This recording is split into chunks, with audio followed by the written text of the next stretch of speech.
ऐसी आइडियोलॉजी वाले लोग हैं, एक नैरेटिव सेट कर रहे हैं और इस चीज़ को भूलते जा रहे हैं, क्या कहना चाहेंगे? देखिए, सबसे पहले तो हम ये कहेंगे कि ये किसी एक शख्स का कत्ल उस दिन नहीं हुआ था 30 जनवरी 1948 को। ये इंसानियत का कत्ल हुआ था। ये उस दिन में जो लोग थे, ये उस दिन उन लोगों का कत्ल हुआ था जो इस गांधीयन आइडियोलॉजी को आगे बढ़ा रहे थे। और ये उस आइडियोलॉजी का कत्ल था जिसके पैरोकार न सिर्फ हिंदुस्तान में थे बल्कि पूरी दुनिया में थे और आज भी हैं।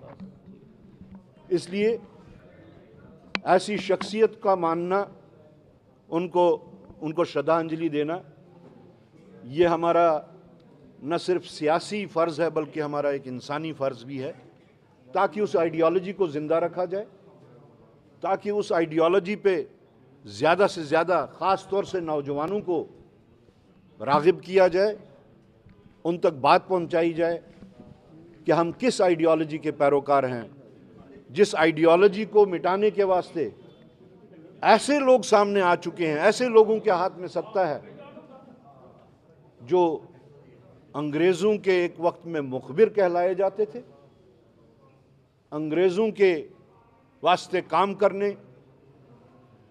की वो पैरोकारी करते थे। आज मुल्क ऐसे ही नफ़रत फैलाने वाले लोगों के हाथों में जो है। हमने एक आज़ादी 1947 में हासिल की, हमें एक और आज़ादी हासिल करनी है ऐसे नफ़रत फैलाने वालों से। तो उसके वास्ते हमें अपने काडर्स को, ख़ास तौर से नौजवानों को तैयार करना होगा कि वो न सिर्फ गांधीयन और नेहरूवियन फ़िलॉसफ़ी एंड आइडियोलॉजी को लेके मैदान में उतरें,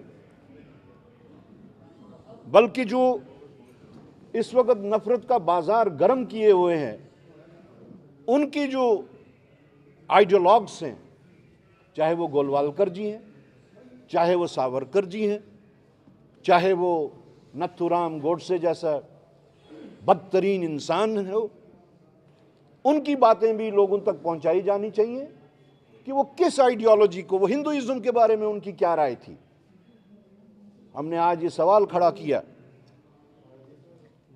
कि आरएसएस बीजेपी कॉम्बिनेशन वो ये बात बताएं कि 1948 में जब नथुराम गोडसे ने महात्मा गांधी जी की शहादत अमल में लाई, क्या आज तक उन्होंने नथुराम गोडसे की इस कार्रवाई को कंडेम किया है? और अगर नहीं किया है तो क्यों नहीं किया है? एक साइड से आप उनको फादर ऑफ नेशन कहते हैं और दूसरी साइड से उस शख्स की आप पूछते हैं। आपको याद होगा कि भारतीय जनता पार्टी जैसे ही इक़्तिदार में आई तो नथुराम गोडसे के मूर्ति के ऊपर बाज़ाब्ता फूल मालाएं चढ़ाई गई, फूल बरसाए गए और उसके नाम पे एक मंदिर भी तैयार किया गया। तो ये सब बातें हमें लोगों तक पहुंचानी है, हमें नौजवानों तक पहुंचानी है, ताकि नौजवान नस्ल ये जान जाए कि जिन लोगों ने नफ़रत का बाज़ार खोल के रखा हुआ है वो उनके हमदर्द नहीं, वो सिर्फ हुकूमत पे काबिज रहना चाहते हैं, क्योंकि उनके पास कोई और इशू नहीं। इकोनॉमिक पॉलिसी उनकी फेल, फॉरेन पॉलिसी उनकी फेल, ग्रोथ जो एक जीडीपी ग्रोथ होती है उसमें वो पीछे।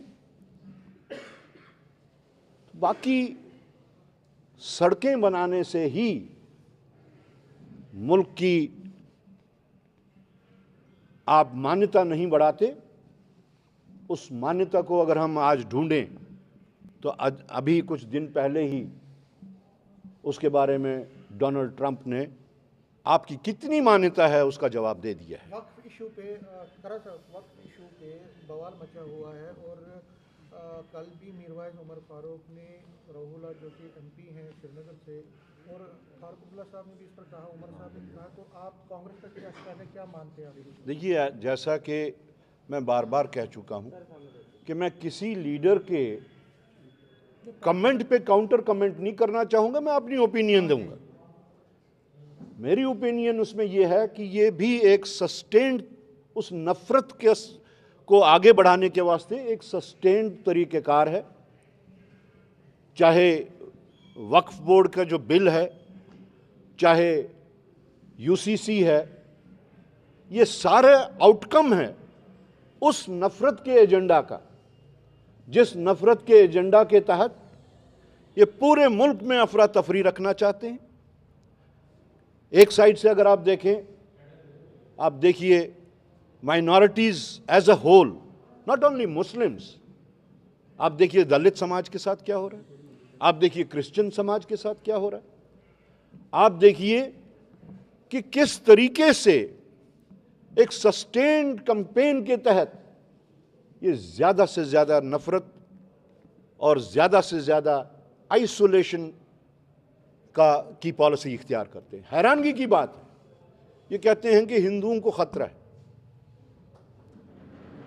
एक साइड से आप कहते हैं कि मुसलमान माइनॉरिटी में हैं, 17 करोड़ हैं। 140 करोड़ के मुल्क में आप जब ये कहते हैं कि माइनॉरिटी से मेजॉरिटी को खतरा है, तो यह आपकी न कि सिर्फ वीकनेसेस को दर्शाता है बल्कि आपके नफेरियस डिजाइन्स को भी दर्शाता है।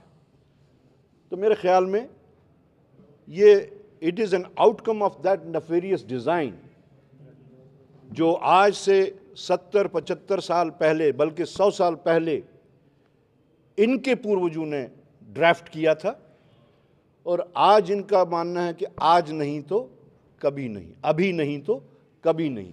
तो ये उस अभी नहीं तो कभी नहीं के उस मंसूबे के तहत पहले कभी हुआ करता था खेलो इंडिया, आज खोदो इंडिया शुरू हो गया।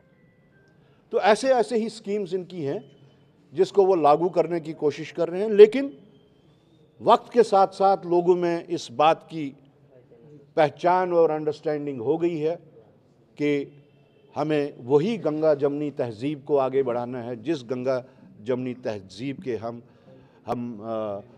ये हकदार हैं। Thank you. सवाल यह है कि मीरवाइज उमर फारूक नीतीश कुमार और चंद्रबाबू नायडू का दरवाज़ा खटखटा रहे हैं। वो कह रहे हैं कि मैं उनसे बात करूंगा क्योंकि राज्यसभा और लोकसभा दोनों में उनका एक अपना ये है दबदबा है। सवाल ये होता है कि अगर कांग्रेस को ऑब्जेक्शन है, नेशनल कॉन्फ्रेंस को ऑब्जेक्शन, वो अपने हिसाब से उन पार्टीज को क्यों नहीं उनका दरवाज़ा खुला रहा है? एक मीरवाइज उमर फारूक एक रिलीजियस क्लेरिक हैं, लेकिन उसके साथ सेपरेटिस्ट भी हैं। जब सेपरेटिस्ट ऐसे कर रहे हैं, देखिए, तो आप मेन स्ट्रीम में क्यों आप शायद पॉलिटिक्स के जो डिफरेंट एंगल्स, डिफरेंट जाविये होते हैं उस पर नज़र नहीं डालते। कुछ चीज़ें होती हैं which are visible and there are certain things जिसको हम कहते हैं बैकरूम वर्किंग। तो बैकरूम वर्किंग के तहत क्या हो रहा है शायद आपको उसकी जानकारी नहीं। शुक्रिया। सर, यूनियन बजट भी आने वाला है जम्मू कश्मीर, क्या एक्सपेक्टेशन?